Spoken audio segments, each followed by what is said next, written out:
Disclaimer: this video was made by an individual who had never touched Linux before and was currently experiencing using said operating system for the first time using VirtualBox.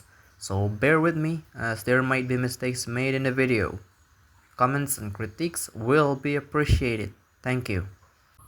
Hello everyone, my name is Azka and I am an information system major in the University of Sriwijaya. And in this opportunity, I'll be showing you how to do tasks given to us as our mid-semester examination. We'll just go at it from number 1 to 5 respectively, one by one. The first question is about making the structure of the directory. We will be using the mkdir command to make the directory first.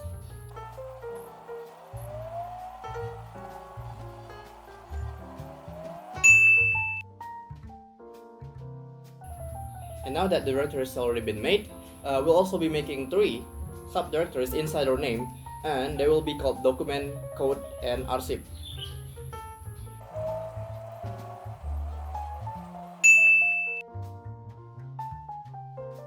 And now that the documents have already been made, we show it using the ls-l command.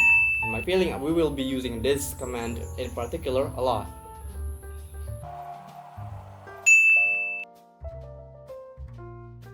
As you can see right there, we can already view it. There are 3 of them. So we move on to the next question, which is number 2.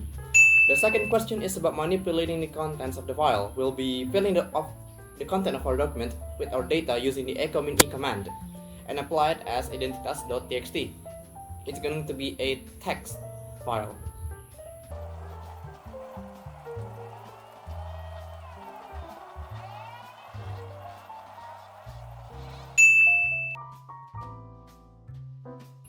Now that the text has already been made, we copy identitas.txt to arsip, and then we change the name to identitas_backup.txt using the cp command to copy the file and also to paste it.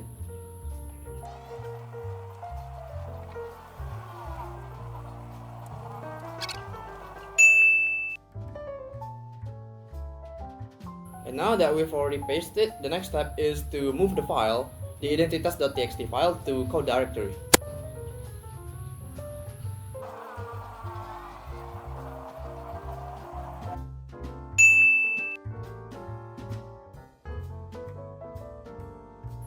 And now that the file has already been moved, we can now show the file using the cat command. We're going to be showing what's inside of identitas_backup.txt.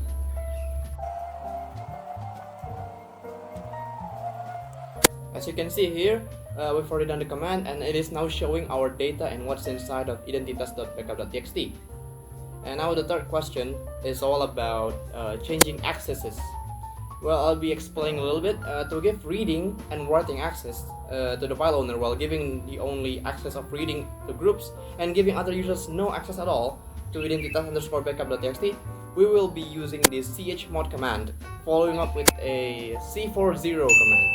So 6 in that command refers to the give reading and writing access to the owner, as 4 refers one of them and the other 2, so we plus it and make a 6. 4 in that command refers to the give reading access to the groups command, while 0 refers to the give no access to other users at all command. So we'll be doing the command real quick.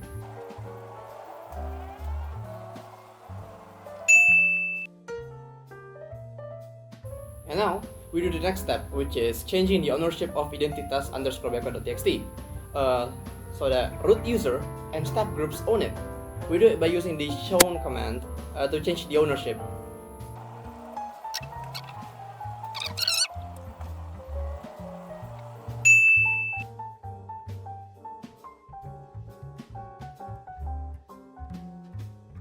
Now we're going to be showing what we've done using ls-l again.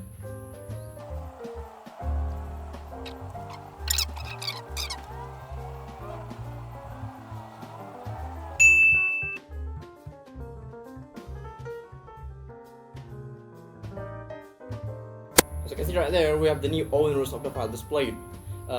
It's no more root but root staff now. We move on to the fourth question, which is about references and making symbolic links. The first step is to make a new file called referency_name.txt, and we will be filling it with our data, including our name and student number.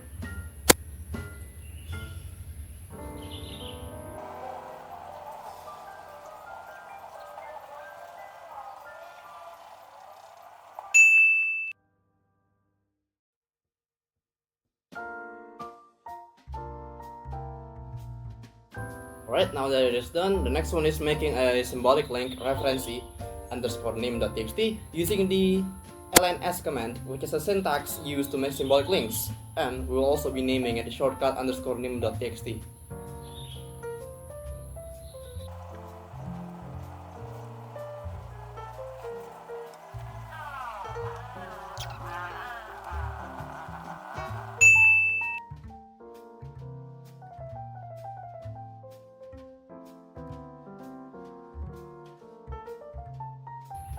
And now that we've already made this symbolic link, we can now view the file inside directory, including the informations of the attributes to make sure that the links are now established using the lns command.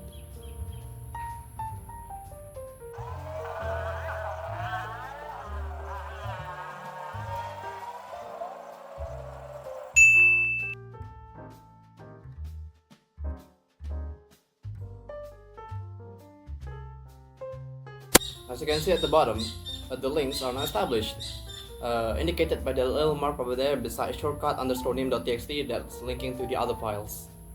And now the next part of number 4 is telling us to change the content of referency_name.txt to dokumentasi telah diperbarui.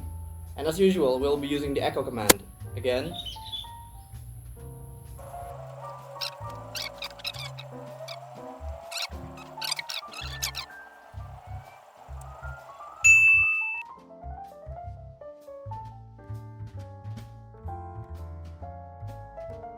and now we can finally view the file, what's inside of shortcut _name.txt. We'll once again be using the cat command so that we can view it again. Apa sih?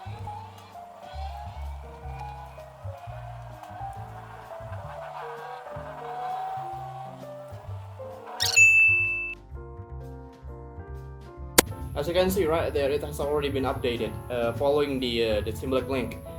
The symbolic link acts as a link to the genuine file of referency_name.txt.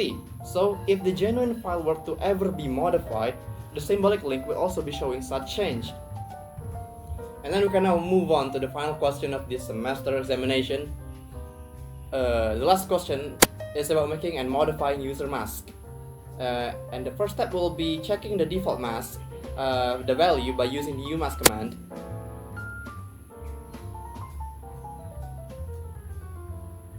As you can see, for now the umask value is still at 002, and we will be changing that soon.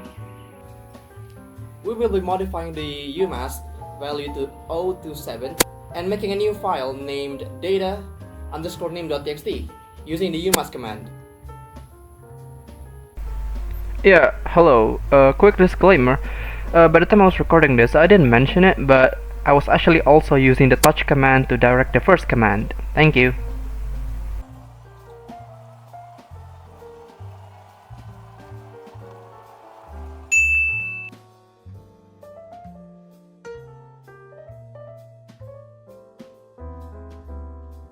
And as usual, we will now be showing what we've made and modified using the ls-min-l command to view the access permits.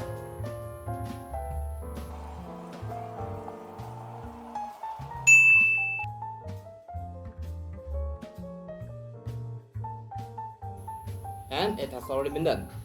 So let me explain about the umask change effects. So now that it has already been done, let me give you a little bit of an explanation. The umask change affects the ownership of the newly made files by reducing the default access given by the system. Linux default file permit amounts of 666, which consists of reading and writing for all users, with all the amount of the directory permit is 777, which consists of reading, writing, and execution for all users. umask will be reducing set permit amount. For example, if umask is set to 027, then the permit amount which will be made is 666 minus 027, which is gonna be 640. which means the owner will have access to reading and writing. Group will have access to reading, while other users will have no access at all according to its own commands. In conclusion, you must allow control setting access to be more effective in protecting files from unwanted access coming from other groups and users. So that will be all for the midterm examination. Thank you so much for listening. Thank you so much for watching. See you next time.